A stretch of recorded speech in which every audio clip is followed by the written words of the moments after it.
মানে আইটেমটা কি ফুচকা? হ্যাঁ ফুচকা পানিপুরি কই এটা রে। পানিপুরি? পানি ফুচকা কই আর কি। বিভিন্ন ধরনের টক আছে, টক গিলা দেখেন তাহলে বিভিন্ন ধরনের নামটা বলেন। টক, ঘন টক, সকিনা টক, ওরে বাবা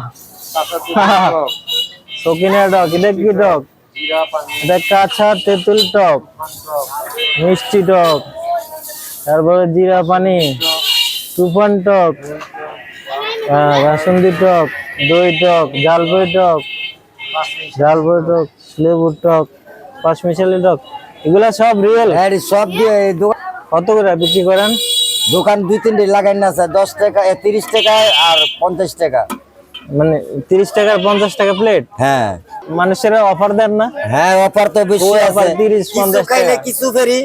কিছু খেলে কিছু ফ্রি? হ্যাঁ তাই? কিছু খাইলে কিছু ফ্রি আছে। আচ্ছা, ফুচকা পুরান ব্যবসায়ী? হ্যাঁ পুরান ব্যবসায়ী। অনেক দিন ধরে, কত বছর ধরে ব্যবসা করেন?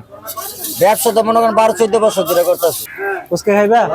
খাও খাও, তুমি খাইবা? খাও, খাইবা না? খাও, আমি টাকা দিব, খাও।